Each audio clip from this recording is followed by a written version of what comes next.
All right, we jumping ahead a little too fast. It's an MC named Shan. What about Shan? Look at his face. Look at his face. He's like, He had a record called Huh? The Bridge. He had a record called The Bridge. Right, yeah. that changed the world. Yeah, he was, you know, he's from Yeah, Queensbridge. well, I know we skip over that, so let's go back to that. Let's go back. Let's go back to that. Let's go back to that. Now, one thing I can say, Mr. Magic was my rival, and he always talking shit about me on the radio. Right. Forever. Right. Marty was producing all the hits. Right. I was never the type of person that, because you making hit records, I'm not gonna play them. I'm gonna play them. Yeah. Even though he ain't playing anything affiliated with me. But I play all the records he produced. Right. If they hitting, they hitting. Right. So when The Bridge came out, I was playing The Bridge. Meanwhile, there was the dispute between Scott and Chris with Magic over some discrepancy, and they had a record that came out on Sleeping Bag Records. The record got dropped. And here it is, an animosity with Magic. But you know Magic could have mouth. Right. They came across this label called Rock Candy Records. As they came across this record label, they went into the studio for maybe $50 or less or more, I don't know. One take of making this record.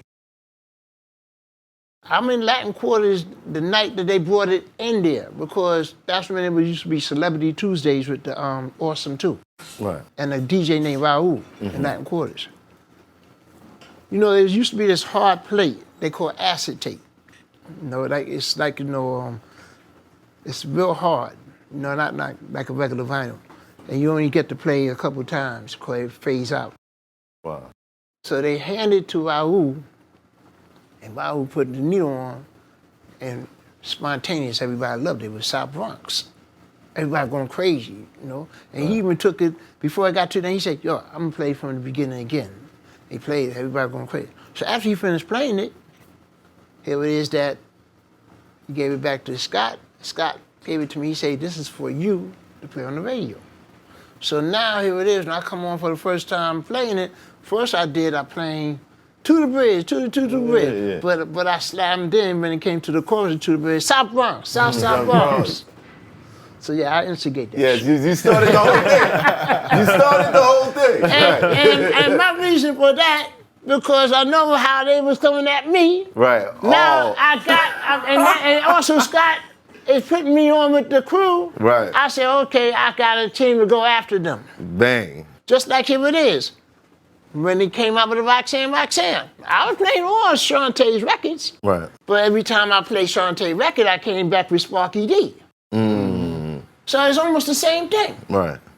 Wow. Equal opportunity. Wow. So how was that when you met Chris and K, when you met KRS-One? Well, Scott I knew from a long time before. Yeah. You know, because we had something in common, playing ball and everything. So he used to DJ uptown, and up in Harlem. And then when he always asked me about the business, so when he always say, I want you to be a part of this.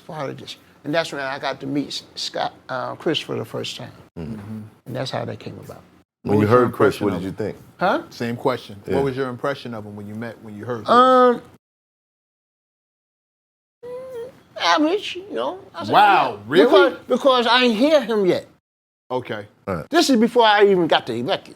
Right. Got you. You know, I'm like, yo, what's up, man? Now hearing on this record for the first time, I like, oh, wow. Oh, this guy got it. Yeah. And then what really impressed me more when I heard the next record, The Bridge Is Over, where they asked me to come to the studio and do my famous slang. Right. You know? And that's when, you know, I guess by me doing my famous phrase, made it official that I'm a part of the crew. That's what it was. It's the phrase. Huh? For people who don't know. I'm trying to get you to say your famous phrase. Yeah, well, you know, I don't do it no more. Ain't that a blip? You might as well My say voice ain't the same. Yes, I mean, you can at least. Yeah. Come on. He doing it for me. Yeah, no. He doing it for me. Yo, Love plenty that. of people can play Lucille, but I want to see BB King play Lucille. You dig what I mean? You BB King, that's your thing. Now I'm gonna tell you, for the past couple of times I've been with Chris at certain occasions, and I get the bill up to do it. But I don't. My voice ain't the same. And No, somebody- I still got a promo that I still press that I play on the radio, and you still hear it. Yeah. And that joint is over 30 years. Over 30 years old. Wow.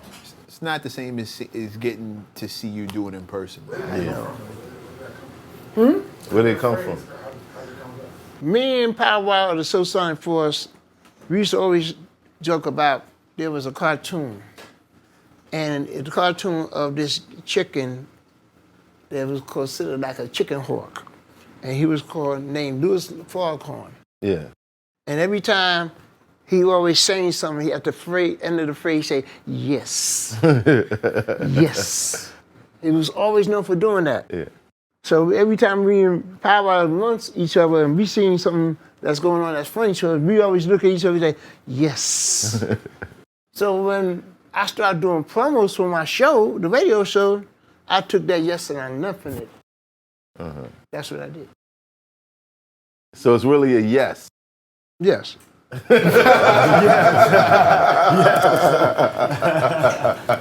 That's awesome. That's awesome. What was the backlash between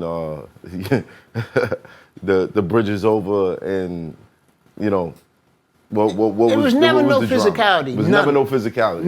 Never. All right. But the blessing turned out to be years later after that because, put it this way, I remember when I met Magic the first time after he dissed me. And Larry Smith, rest in peace, he used to be the producer for Houdini. He was at the Club Danceteria.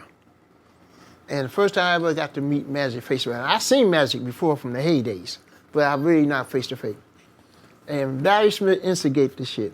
He said, Magic, this is Red Alert. Red Alert, this is Magic. Magic, he is busting your ass. This is Larry Smith talking that bullshit. Right. And then, Magic is going to talk such.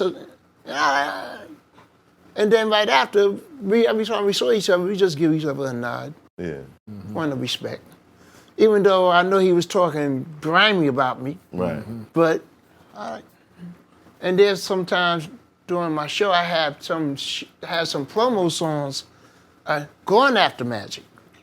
Somebody being a nice one, they off of Houdini, big mouth. Sorry, Mr. Magic. I had them type of promos. Right. So imagine now, I'm going on the road with Sparky, and we always doing shows with Shantae.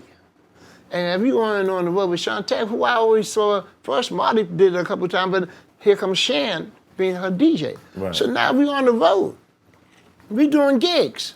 But we always had a sense in our mind saying, listen here, we know we rivals, but we in another state, city, wherever it is. Yeah, we together. Anything go down, We fuck together. all that rivalry, we sticking together. Right.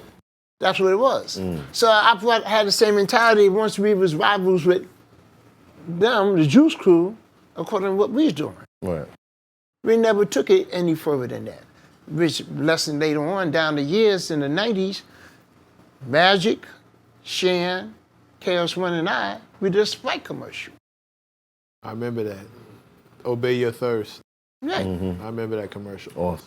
So from all that turned into a positive down the road, getting a bag. Yeah, but at the time, the rivalry was really... It was right, but it never went physical. Number one for Right. But this is the time when people were really competing on wax. Like Oh, yeah, definitely.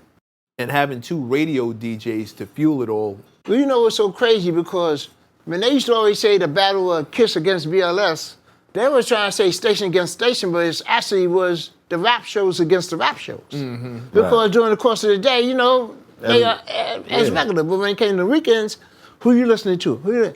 Everybody said, well, I'm taping Magic. No, I'm taping Red. And they exchange, and then you had some of them who were fans that was going at each other, yo, he better, I'm better, whatever it is. People forget that this is when hip-hop only came on at 2 o'clock, like midnight, 2 o'clock in the morning, and all the rest of the day was R&B. Yeah, because when I was first doing Kiss FM, I was on from 11 at night to 2 in the morning. And then I remember that time that I came on, 7 months after me. No, right after I came on, then Latin Rascals came on. Then after Latin Rascals pulled off and go somewhere else, then Chuck came. And they had me and Chuck alternate every week, every other week. Chuck until they chill out. split us. Was this when you met a young Right. Funkmaster Flex? No, I met Funkmaster Flex. It's funny how I met Flex. We was up in the Bronx at a place, it's right off of Parkchester. It was a Harold's. It was a club called Harold's. It was like a bar club, something like that. And he was an understudy for Flex. And me and Chuck was bumping heads. He was an understudy for Chuck. So Yeah.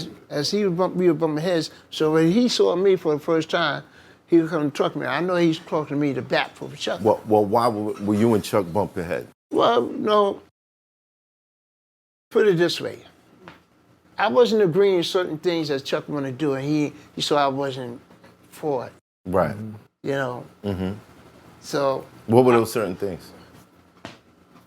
There you I go. pay what I want. There you go. And the I'm not going to throw Chuck under the bus either. Yeah, I understand. But the person I spoke to was Funkmaster Flex. So now here it is that when Flex came to me in defense for Chuck, then we got to talk. We talked about maybe about good 2, maybe damn near 3 hours. But then he got to learn about me because not knowing what is it that Chuck said about me to him, but by us conversing back and forth, he got to learn more where I stand. To this day, we still have that mutual respect for each other. Me and Flex, I gotta say, never had a squabble, never had an argument. Got crazy respect for each other. Beautiful. We're gonna take a 5-minute break. It's Hoffa, trapper turn smack rapper. Only smack rapper that you know is smack rappers. Got bars, I can hang with the backpackers. Trap star, I don't hang with the backpackers. I'm in the hood with the work, you heard. Making fiends leave earth, you heard. Got your baby mama thirst, you heard. Feel the flow, nigga, throw it in reverse. This the wave you need to surf, you heard.